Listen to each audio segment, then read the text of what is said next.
Yeah, OTB Spreads Prediction Show, where I'm coming to you live on Money Monday, March 2nd, giving you my leans, my takes, and the reason why on today's NBA slate, where we have 4 games.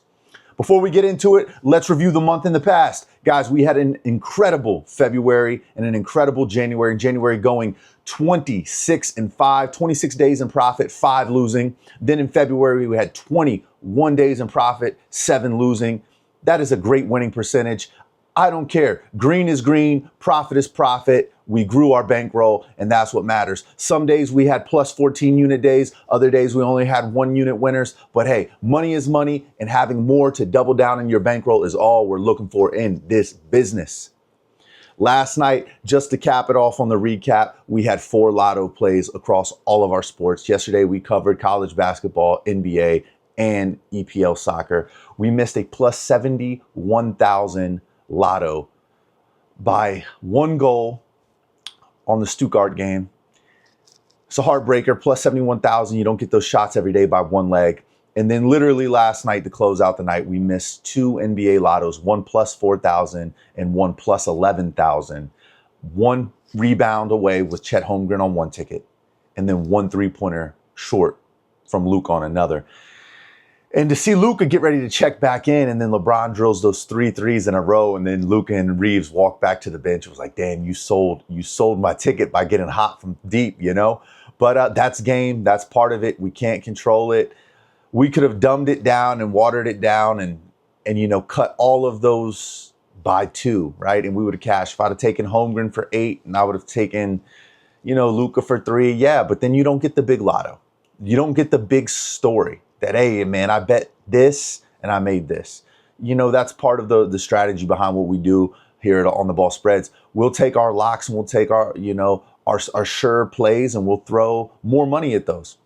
We'll wager more units on the Timberwolves plus 3 and then assume that's going to hit, and we'll put it on those lottos. And when it doesn't hit, that's really what breaks our bankroll for the day. Yesterday was a day that was tough, man. We did not perform at the highest level. We had a lot of guys sell on us late yesterday. You know, we had the 76ers plus 15 on an alt line, or 14.5, I should say, because they lost by 15. They sold us late. We had them 14.5 paired up with the Timberwolves, and that would have been our play of the day. They sold us late, and it just did not hit. So we're looking to bounce back here, guys. Looking to bounce back here, get off to a hot start in March. I really liked what I saw yesterday out of my reads. It just did not go the way we expected, you know. 76ers, they were only down like 5 points with like 2.5 minutes left, 7 points with 2.5, and they ended up getting blown out by double digits with 2.5 to go.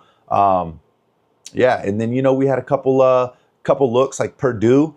We thought Purdue might have been a safe spot. It wasn't. The best read of the day was the Knicks, and we just didn't put enough on it. And that's how it goes sometimes. Sometimes the games you feel comfortable with putting the most on don't go the way you want, and the games that you sprinkle end up turning out to be the blowouts. But that's where we're at, guys. Let's get into it. All right, let's get into it. First one up, we've got the Houston Rockets going into Washington, D.C. to play those Wizards. And these Wizards, honestly, have been playing a lot better ball recently when it comes to against the spread. They're 4-6 over their last 10. Rockets are 5-5. Rockets do struggle on the road a little bit. This offense has looked a little bit better as of late. The Wizards, they're 2-22 over their last 24 games against top defenses. Rockets do rank in that spot. Rockets score more points a game. On average, about 1.5 more points a game. And this Wizards team doesn't average a lot of points. Man, this is one I don't absolutely love, but in this spot where I believe Durant's going to be coming home, he's going to probably be shooting the ball a little bit more. And if those shots don't fall, the Wizards can be keeping it a little bit close. The Rockets are 8-2 against the Wizards over their last 10 games. When they play the Wizards, they do tend to blow them out. I'm going to go ahead and have to take the 16 points here. The plus 15.5. Feels like a spot where the Wizards could keep this thing within 10, 11, 12. I would rather have the 15.5 in my pocket than expecting the Rockets to win by 20 with an offense that struggles to score the ball at times.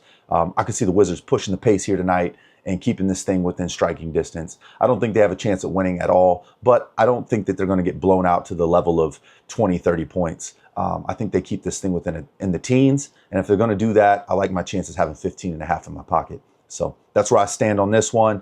I wouldn't be surprised to see Kevin Durant come in here and have a decent game tonight, being back home in Washington, D.C. Let's keep it moving. All right, next up, we have Boston going into Milwaukee to play the Bucks. Boston is 7-3 against the spread in their last 10. We've got the Bucks 6-4 over their last 10. Both teams playing well against the spread. Milwaukee is 8-3 against as the underdog on the money line.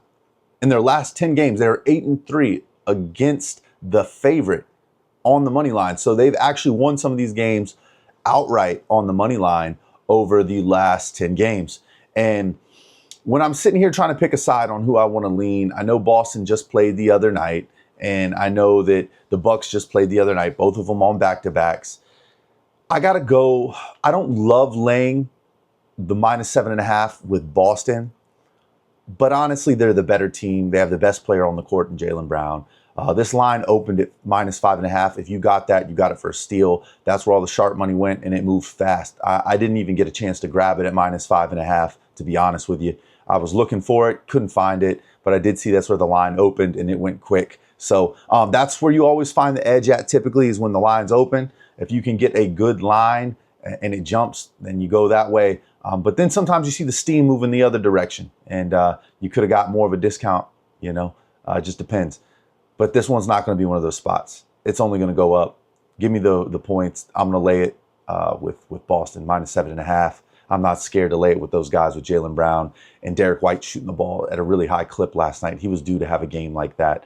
And then on the injury report, they don't really have anybody that's out or questionable right now. Bucks are still going to be without Giannis. So yeah, give me these guys in Boston on the road. Even though they're going into Milwaukee, they should be able to play them tough. Give me Boston. I'll lay the points, -7.5. Let's keep it moving. All right. We have the Nuggets going into Utah, and it feels like the Utah Jazz are just in tank mode, not playing good ball, and the Nuggets are just struggling to get in a groove right now. It looks like this is going to be a -11.5 to -10.5 type of spread. With that said, I really like the Jazz here in this spot. 5-5 against the spread in their last 10, 4-6. Thing is, the Nuggets have been dominating teams like this. They beat the Trailblazers by 40 just a week ago. And this is the type of team that they're probably going to come out and they're going to beat the piss out of. They're definitely winning this game tonight.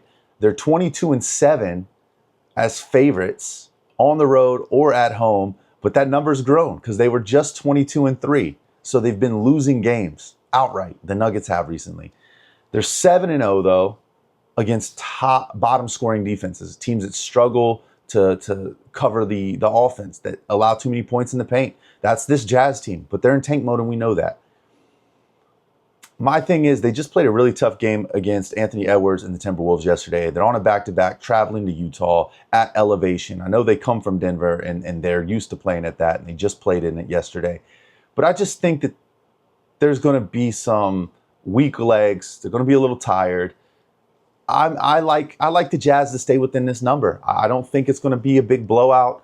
I do think that, they get in there on the spread and they keep this thing. I think it's going to be a 7, 8, 9-point loss. And the Nuggets don't cover this number. I think the Jazz keep it a lot more competitive. Obviously, keep your eye on the injury report. When we recorded this here on the injury report, it looks like Keontae George is going to be playing. Looks like all their guys, Ace Bailey, Bryce Sensabaugh, top two that are going to be out are Walker Kessler and Markkanen. They shut down Jaren Jackson for the year with the knee injury. They just got him. I liked that addition, but they already shut him down. Yeah, this is a tough one to call because this has blowout potential. And I always say, when you have to lay a big number, you have to lean towards the likelihood of what's going to happen more. And I think the likelihood in this spot would be Denver blowing them out if a blowout happened, but I just don't see that tonight. I think Denver's going to be a little sluggish tonight. And I think that off of one-day arrest, Keontae George and Bryce Sensabaugh and these guys come out and they have a good game. I think the guards actually match up really well against the Nuggets guards and have potential to score the ball well. So that's where I stand on this one, guys. It's not a favorite play of the day, but I do like it a lot. I do like the Jazz getting the 11 points. So let's go ahead there and keep it moving. All right, y'all. We have the last game of the night. we've got the Clippers going in to take on the Golden State Warriors. This line opened at 3.5. You've got a discount and moved all the way down to -1.5. This has turned into a pick'em game against an incredible Clippers team with nobody on the injury report. So give me this Clippers team. This is an easy decision for me. I'm not going to hesitate. I know the Golden State Warriors play really good defense. They get up for these type of games and they always seem to hang around. But this spread is wrong. They should be laying more points. I like what I've seen out of this Clippers team with Kawhi Leonard, Mathurin on the floor, Derek Lively. I really like the intensity they've been playing with on the defensive side. They've given a lot of teams trouble defensively on that side of the ball. We just saw them the other night really bother the Timberwolves, take that game down to the wire. We just saw them beat the Lakers. So they've been playing really, really good ball. I like the Clippers a lot here in this spot. They are 2-6 at home currently against top teams like the Clippers. And the Clippers are 7-3 the last 10 matchups against the Warriors. So, and I get that, you can't always say, oh, well, they're 7-3 against the Warriors. Well, I think that goes to show that's without Steph Curry and Jimmy Butler. They definitely played the Warriors last year 4 times with those guys. So give me the Clippers here. I feel like it's easy. They're 7-3 against the spread over the last 10. They're playing with great efficiency. Kawhi is one of the hottest players in the league right now. To me, this is a much easier pick. Maybe I'm overthinking or underthinking it. I don't know. I just don't see a world here tonight where Golden State Warriors step up and win this thing. I know they average more points per game, but the Clippers have the better defense. And in my opinion, they have the better player in Kawhi Leonard. So that's where I'm going with my lean. I know that the Warriors have been playing better ball as of late, but I just don't think they're going to be able to hang with the team like the Clippers if the Clippers are truly going to show us they're ready for the playoffs this year, which they're making a push, and they've showed us some really good ball as of late. That's where I'm going to go. Clippers, lay the -1.5. Let's keep it moving. All right, y'all, that was the show. I appreciate y'all tuning in. Drop a like and make sure to subscribe. It helps grow the channel. Today's show was brought to you by Kalshi. It's legal in all 50 states. You can literally bet on anything. It is the world's biggest prediction market. Let's go ahead and get you signed up, get you a free $10, and use that bonus bet to tail me on the Clippers today in a true pick'em game. All right, guys, let's go ahead and get you set up. Kalshi, once again, legal in all 50 states. It's been a hell of a day, hell of a year.